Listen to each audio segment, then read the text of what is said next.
Ces temps-ci, on a souffert de pas mal de choses, comme par exemple la propagation du coronavirus qui a bien emmerdé le monde, avoir un proche qui va à la mort, les feux de forêt en Australie qui butent tous les animaux, les scènes de crimes qui se multiplient un peu partout, les djihadistes qui veulent te faire la peau dès que tu dis un mauvais mot sur Allah, la Russie qui a elle aussi décidé d'emmerder le monde en envahissant l'Ukraine, ce qui fait augmenter le prix de tout et n'importe quoi, comme par exemple le carburant qui fait que monter.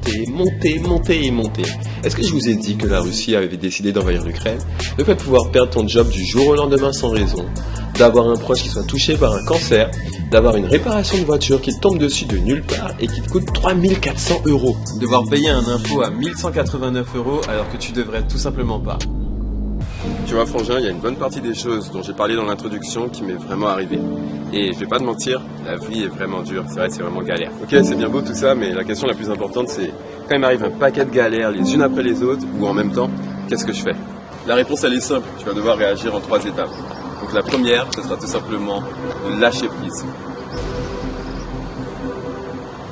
Quand t'entends les gens parler, un homme, ça doit jamais craquer, ça doit jamais pleurer, ça doit toujours être au top du top, toujours fort mentalement et ne jamais rien lâcher. Mais frérot, n'écoute pas ces gens-là. L'être humain, c'est un être qui est guidé par ses émotions. Donc, n'hésite pas à craquer. Tu peux pleurer, tu peux crier, tu peux frapper tout ce qui est à côté de toi, tu peux te rouler au sol. Frère, lâche-toi. Par contre, pour faire ça, tu vas devoir aller trouver un endroit où tu seras seul, où tu seras tranquille, parce que tu vas pas te donner en spectacle non plus. Tu vas faire tes affaires pendant, je sais pas moi, une matinée ou une après-midi. Et après ça, il faudra que tu te dises, ça y est, c'est bon, j'ai fait ce que j'avais à faire. Maintenant, il faut changer d'étape. Bon, maintenant que tu as bien craqué, que tu as bien pété les plombs comme il faut, il va falloir passer à la deuxième étape. Et cette étape, c'est tout simplement de te reprendre en main.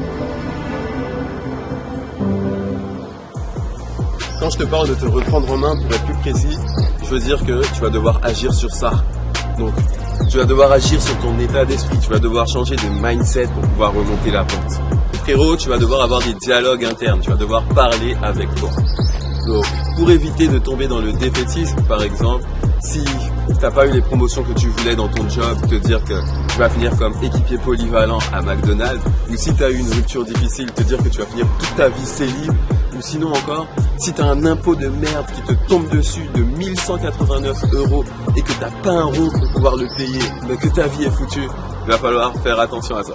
Pour éviter ce défaitisme, comme je te dis, il va falloir que tu te parles, que tu aies un dialogue interne. Il va falloir que tu trouves la raison pour laquelle tu fais les choses. En anglais, on va dire, il va falloir que tu trouves ton why. Il va falloir que tu te dises, mais pourquoi il ne faut pas que j'abandonne? Tout simplement parce qu'il y a des gens qui comptent sur toi. Il y a ta famille, tes parents, il y a ta femme, tes enfants, tes voisins. Frère, même toi aussi tu comptes sur toi, il ne faut pas te laisser tomber. Tu vois, la douleur, elle est déjà présente, elle est déjà en toi. Donc ce serait bête de ne pas l'utiliser. Il ne faut pas qu'elle serve à rien. Tu vois, il y a des gens, ils utilisent la douleur pour pouvoir s'en servir comme carburant, pour aller de l'avant, pour changer les choses. Et il y en a d'autres qui sont complètement détruits par elle. Donc toi, il faut que tu choisisses la catégorie de personnes à laquelle tu veux appartenir. Il faut que tu puisses l'utiliser, cette douleur, il faut que tu puisses la recycler. Il ne faut pas que ce soit quelque chose qui soit là, qui vienne te détruire et qui te serve strictement à rien. La plupart des gens qui ont réussi dans la vie ont connu de grosses galères, comme les Cristiano Ronaldo, les Jennifer Lopez, les Leonardo DiCaprio, les Selena Gomez. Ils ont tous vécu des moments qui étaient vraiment chauds, qui étaient vraiment difficiles dans leur vie, mais ils ont réussi à se servir de la douleur pour pouvoir remonter la pente et pour pouvoir devenir les boss qu'ils sont actuellement. Pour être plus précis, regarde Cristiano Ronaldo, il était vraiment dans la galère, dans la misère quand il était petit. Et ça, c'est quelque chose qui lui a donné faim, c'est quelque chose qui l'a motivé. Tu vois, c'est pour ça que le mec, c'était toujours le premier à arriver aux entraînements et le dernier à partir. Et c'est pour ça qu'il a eu la carrière qu'il a été ballon d'or, qu'il a gagné l'Euro et qu'il a détruit tout le monde. La douleur, c'est vraiment quelque chose qui peut te donner des qualités que les autres ne pourront pas développer. Quand tu es dans l'adversité, quand tu es dans la douleur, par exemple, tu peux développer la qualité de l'abnégation. Ça veut dire que tu renonces jamais. Comme J.K. Rowling, quand elle a proposé son livre Harry Potter aux éditeurs, il y en a au moins une centaine qui lui ont dit « Non, il n'y a aucune chance que ça marche ce truc, on ne veut pas t'éditer ».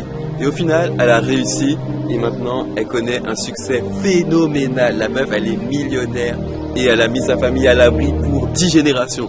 La dernière chose à faire au niveau du mindset, c'est que tu vas devoir apprendre à relativiser. Frangin, va faire un tour dans un hôpital. Tu verras, que ce soit des riches, des pauvres, des blancs, des noirs, des jeunes, des vieux, il n'y a pas de différence entre eux. Il y en a plein qui sont vraiment dans une galère incommensurable. Parce qu'en fait, ils sont touchés par des maladies qui sont insurmontables, qui sont incurables. Genre, ils vont perdre la parole, ils vont pas pouvoir se déplacer, c'est-à-dire qu'ils vont perdre l'usage de leurs jambes.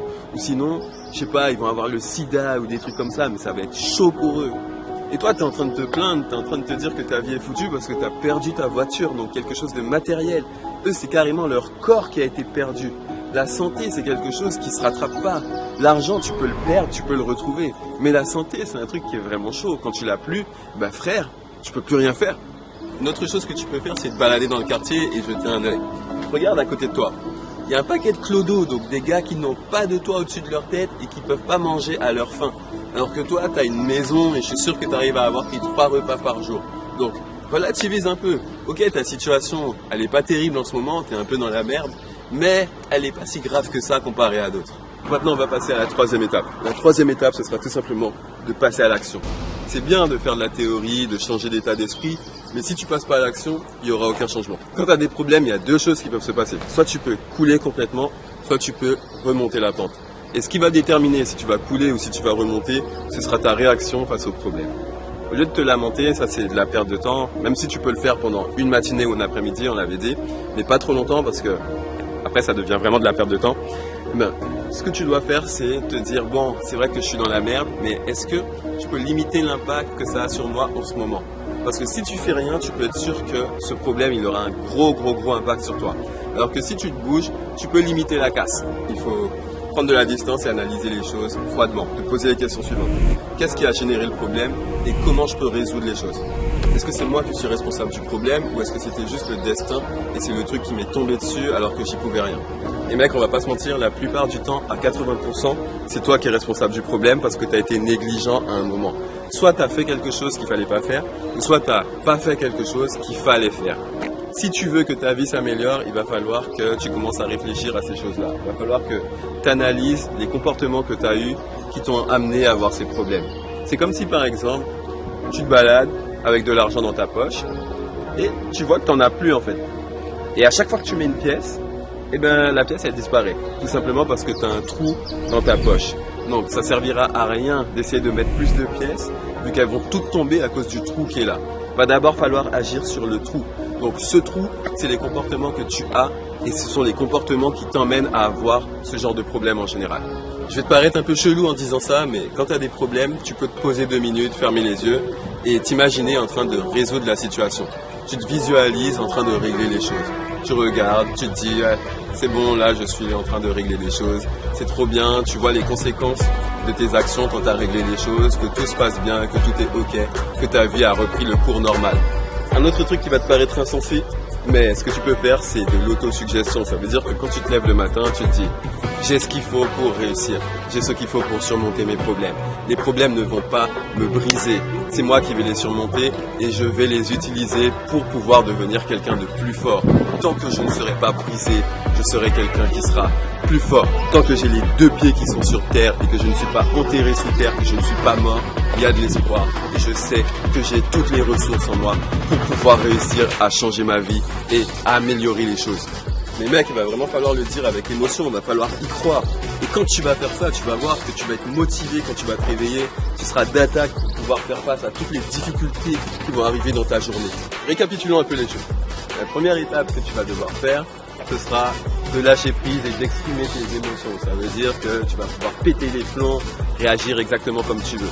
La deuxième étape, ce sera de te reprendre en main, de te remotiver. Ça veut dire que tu vas devoir te dire des choses qui sont cool, des choses qui sont intéressantes pour pouvoir changer ton état d'esprit et être d'attaque pour commencer à remonter la pente.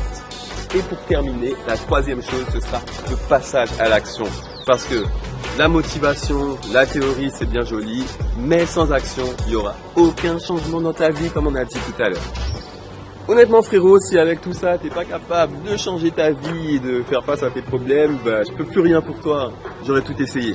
Donc, mec, on va s'arrêter là, je vais te dire à la revoyure pour une prochaine vidéo. Peace!